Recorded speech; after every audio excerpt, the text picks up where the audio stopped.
दिख रहा है ना, ये क्या लिखे हैं, अनंतनाग जिला। अनंतनाग जिला कश्मीर में पड़ता है। अनंतनाग जिला कश्मीर में पड़ता है। और इस अनंतनाग जिला में, ठीक ना, पुलगाम एक क्षेत्र है। उस पुलगाम के क्षेत्र में एक घाटी है जिसका नाम है बैसरन घाटी, जिसका नाम है बैसरन घाटी। इसी घाटी पर आतंकवादियों ने पर्यटकों पर हमला किया है और उनको जान से मार दिया है। 27 से 28 पर्यटकों की हत्या हुआ है यही बैसरन घाटी पर। और इसी बैसरन घाटी को मिनी स्विट्जरलैंड कहते हैं। इसी बैसरन घाटी को मिनी स्विट्जरलैंड कहते हैं। और यहाँ पर बहुत सारे पर्यटक घूमने के लिए जाते थे, ठीक है ना। लेकिन यहाँ पर आतंकवादियों ने एक ऐसा माहौल बना दिया, एक ऐसा माहौल क्रिएट कर दिया जिससे कि आपसी प्रेम भाईचारा को क्या किया, बिगड़ गया, ठीक है। कहाँ पर, बैसरन घाटी में। अब बात समझने वाली बात यह है कि जो बैसरन घाटी है यहाँ पर जाने का जो रास्ता है, ये सिर्फ पैदल जा सकते हैं या खच्चर की सहायता से जा सकते हैं। खच्चर जो गाड़ी जैसा ना होता है, आदमी को ले जाता है, उससे जा सकते हैं। तो यहाँ पर एकाएक तो घटना घटित नहीं हुआ होगा, इसका पूरा प्लानिंग हुआ है। प्लानिंग के तहत घटना घटित हुआ है। ये तो जांच का विषय है, इस पर जांच होना चाहिए। लेकिन हम लोग समझते हैं कि ऐसे क्यों घटना घटित होते रहता है। एक बात समझिएगा, जम्मू कश्मीर भारत के उत्तर में है। देखिए, जम्मू कश्मीर भारत के उत्तर में है। हम ये जो लिखे हैं अनंतनाग जिला, वो अनंतनाग जिला यहाँ पर है। देखिए कहाँ पर है, यहाँ पर अनंतनाग जिला यहाँ पर है। अनंतनाग जिला यहाँ पर है, ठीक है। जम्मू कश्मीर भारत के उत्तर में है। इसको भारत का सिर कहते हैं। जम्मू कश्मीर आतंकवादी का पर्यायवाची बन गया है। जम्मू कश्मीर आतंकवादी का पर्यायवाची बन गया है। क्यों? पाकिस्तान जैसे पड़ोसी देश के होने के बावजूद, पाकिस्तान जैसे पड़ोसी देश के होने के बावजूद जम्मू कश्मीर आतंकवाद का पर्यायवाची बन गया है, ठीक है। अब एक बात समझना है, हम लोगों के पूर्व प्रधानमंत्री अटल बिहारी वाजपेयी कहा करते थे कि पड़ोसी अच्छा होना चाहिए और उसके साथ संबंध अच्छा होना चाहिए। हम लोगों का पड़ोसी पाकिस्तान है। वाजपेयी साहब कह कर गए थे कि पड़ोसी अच्छा होना चाहिए और पड़ोसियों से संबंध अच्छा होना चाहिए। लेकिन ये भी बात बोले थे कि अगर पड़ोसी पाकिस्तान जैसा हो तो उसको मिटा देना ही उचित होता है। अगर पड़ोसी पाकिस्तान जैसा हो तो उसको मिटा देना चाहिए।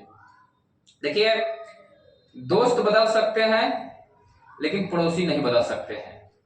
पड़ोसी का घरवा उठाकर नहीं ले जाकर कहीं फेंक दीजिएगा, उसका तो घरवा रहेगा ना आपके घर के बगल में। तो इसलिए भरसक प्रयास करना चाहिए कि पड़ोसियों से संबंध बेहतर हो। दोस्त बदल सकते हैं, पड़ोसी नहीं बदल सकते हैं। लेकिन अगर दोस्त पड़ोसी पाकिस्तान जैसा हो तो उसको मिटा देना चाहिए। आगे बढ़िएगा, आगे बढ़ेंगे हम लोग। आगे पाकिस्तान के नेचर को समझते हैं। पाकिस्तान का कैसे जन्म हुआ? पाकिस्तान का जन्म ही दंगाई परिस्थितियों में हुआ है। पाकिस्तान का जन्म ही दंगाई परिस्थितियों में हुआ है। जब जैसा जिसका स्वभाव होता है, जैसा जो रहता है, उसके डीएनए में वैसा ही प्रवृत्ति आ जाती है। आप याद करिए, मुस्लिम लीग मोहम्मद अली जिन्ना, पाकिस्तान के जन्मदाता मोहम्मद अली जिन्ना कलकत्ता में भाषण दिया और दंगा की शुरुआत हो गया। अब मुस्लिम लीग ने 16 अगस्त 1947 को 16 अगस्त 1946 को डायरेक्ट एक्शन डे मनाया था। डायरेक्ट एक्शन डे मनाया था और पूरा दंगा फसाद कर दिया। तब जाकर मजबूरन में कांग्रेस को पाकिस्तान के पक्ष में मतदान करना पड़ा और पाकिस्तान नामक देश का जन्म हुआ 14 अगस्त 1947 को। 14 अगस्त 1947 को पाकिस्तान का जन्म हो गया एवं उसके बाद तुरंत जन्म हुआ और आता है अक्टूबर 1947। अक्टूबर 1947 और ये पाकिस्तान ने ये जम्मू कश्मीर पर आक्रमण कर दिया। और उस समय वहां के राजा थे हरि सिंह। वहां के राजा थे हरि सिंह। अक्टूबर 1947 में इसने क्या किया? आक्रमण कर दिया पाकिस्तान ने। और वहां के राजा थे हरि सिंह और हरि सिंह दौरे दौरे आए अपना भारत के प्रधानमंत्री नेहरू जी के पास और उन्होंने कहा कि हम भारत में विलय चाहते हैं। तो भारत में विलय हुआ। तब जाकर नेहरू जी ने अपनी सेना भेजा, भारत सरकार की सेना गई तब उसको रक्षा किया गया और मिलाया गया, ठीक है ना, उसकी रक्षा किया गया। तो वो तो अलग विषय रह गया। हम आपको ये बताना चाह रहे हैं कि उसका जन्म हुआ है दंगाई परिस्थिति में और दंगा का अपना स्वरूप दिखाना शुरू कर दिया। समय समय पर हमेशा दिखाता रहता है, समय समय पर हमेशा दिखाता रहता है। अब देखिए वर्तमान में माहौल एक ऐसा हो गया है, लग रहा है कि युद्ध हो जाएगा, लग रहा है कि युद्ध हो जाएगा, लग रहा है कि युद्ध हो जाएगा, ठीक है ना। तो इस बात को हम लोग देखेंगे कि युद्ध में करना क्या उचित है, युद्ध करना क्या उचित है, आप ही बताइए, युद्ध करना क्या उचित है। उसने भी हमारे पर्यटकों को मार दिया और हम लोग भी आक्रमण करेंगे। अभी आर्थिक रूप से उसने एयर जो है क्या बोलते हैं एयर स्पेस को उसने क्या किया, बंद कर दिया पाकिस्तान। तो जब एयर स्पेस बंद कर दिया तो हम लोगों की जहाजें जो इधर से जाती है मध्य यूरोप में वो नहीं जा पाएगी, इधर से नहीं जा पाएगी, इधर से जाना पड़ेगा। तो जहाजों का फ्यूल का खर्चा बढ़ेगा, फ्यूल का खर्चा बढ़ेगा। हम लोगों ने पानी रोका हुआ है, सिंधु ट्रीटी को क्या किए हैं हम लोग रद्द कर दिए। तो इसका परिणाम कल नहीं दिख जाएगा। सिंधु जल समझौता का उल्लंघन अगर रद्द कर दिए हैं तो इसका परिणाम कल नहीं दिखेगा, इसका परिणाम दूरगामी दिखेगा, समय आने पर देखेगा। ऐसा नहीं है कि पानी है रोक दिए कल से वो लोग पानी में मर जाएगा, ऐसा नहीं। समय आएगा, उस पानी को हम लोग स्टोर करेंगे तब जाकर उसका परिणाम पाकिस्तान भुगतेगा। दूरगामी परिणाम होगा, लेकिन बहुत ही भयावह परिणाम होगा और पाकिस्तान के लिए बहुत ही खतरनाक होगा, ठीक है, ये बात को समझिएगा। युद्ध केवल तब किया जाता है, युद्ध केवल तब करना चाहिए जब कोई चारा ना हो, युद्ध केवल तब करना चाहिए जब कोई चारा न हो, ठीक है ना।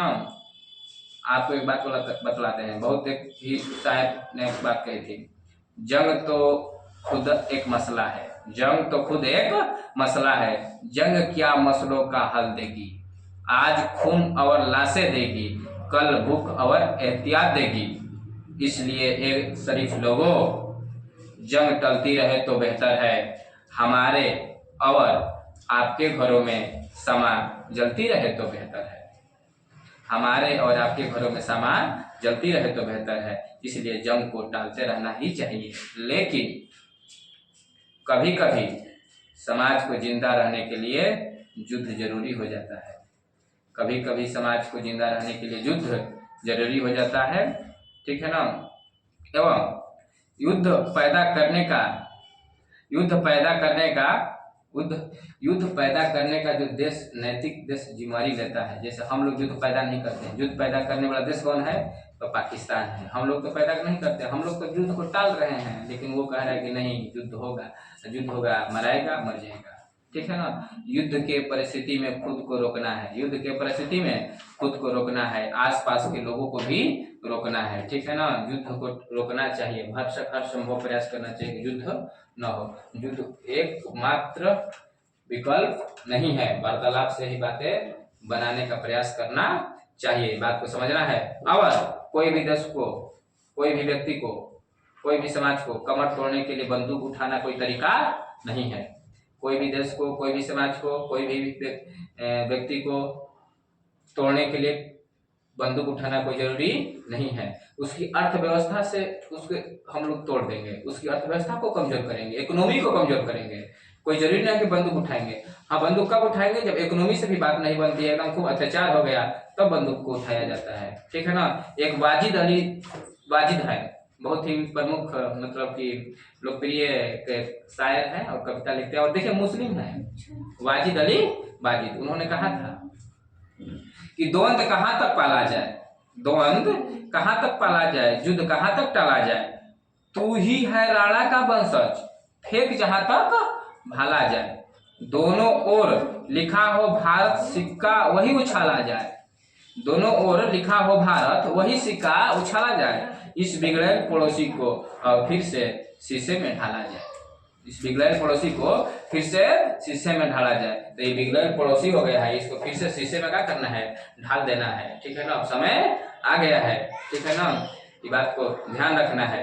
और एक आप पढ़े लिखे छात्र हैं, अभी सीख रहे हैं, कोई भी कार्य इमोशन में नहीं करना चाहिए, भावनात्मक रूप से नहीं करना चाहिए, पहले उसको समझना चाहिए, उसका हर पहलू को समझिए, अच्छाई बुराई दोनों पहलू समझिए, तब जाकर तब जाकर उसको अपना मत दीजिए, अपना विचार दीजिए। ये नहीं कि इमोशन में आ गए, कह रहे हैं हम मार दो मार दो मार दो, मार दीजिए, नहीं, ऐसा काम नहीं कर रहे हैं। पहले समझिए कि पाकिस्तान में ये आतंकवाद की घटना क्यों घटित हुई, उसका उद्देश्य क्या है, उसका मकसद क्या है, वो चाहते क्यों है, उस सब बातों को समझना चाहिए।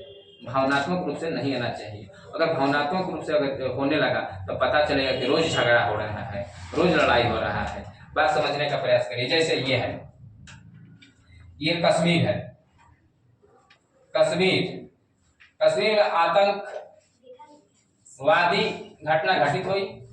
इसका जिम्मेवार कौन है, इसका जिम्मेवार कौन है? इसका जिम्मेवारी अगर हम लोग मान के चले मानते हैं तो एक कश्मीरी को मान के चलिए, मान लेते हैं कश्मीरी, एक पाकिस्तान, पाकिस्तान। तो कश्मीर के लोग ऐसे काम क्यों करेंगे भाई? कश्मीर के लोग ऐसा काम क्यों करेंगे? देखिए डाटा उठाकर देखिएगा तो पिछले साल 2023 के आसपास में वहां पर पर्यटकों की संख्या हमको लगता है कि 20-22 लाख के आसपास थी। इस बार 2-2.5 करोड़ हो गई है, 2-2.5 करोड़ हो गई है। तो 10 गुना का हुआ, वृद्धि हुआ। तो जब वहाँ पर्यटक जाएंगे, मिनी स्विट्जरलैंड कहते हैं, तो वहाँ पर अर्थव्यवस्था बढ़ेगी, लोग वहाँ पर घूमेंगे, वहाँ पर इकोनॉमी ग्रोथ करेगा, वहाँ के लोगों को रोजगार मिलेगा। तो कश्मीरी तो ऐसा चाहेगा नहीं, ठीक? तब कौन चाहेगा? ये पाकिस्तानी है। तो पाकिस्तान को हम लोग 3 भागों में बांटेंगे, 3 भागों में बांटकर देखेंगे। एक वहाँ का जनता, एक वहाँ की सरकार और एक वहाँ का आर्मी, एक वहाँ की आर्मी। अब समझिए बातों को। ये भी नहीं चाह रहा है, ये भी नहीं चाह रहा है। सब काम करने का काम मुखिया यही है, ये वहाँ की आर्मी का जो चीफ है, सब यही सब पैदा करता है और सब यही सब कराता है। जो वहाँ का भी वर्तमान में चीफ है, 1 नंबर का जो इमरान खान है, उसका 1 नंबर का कट्टर दुश्मन है और सब दंगा फसाद कराने का जिम्मेवारी सब इसी का। ये आर्मी का जो मुखिया है, चीफ है, ये उसका नाम है, वही करवाता है। ठीक है ना? बात को ध्यान रखिएगा। समय आएगा तो और नेक्स्ट क्लास में आगे भी बताएंगे।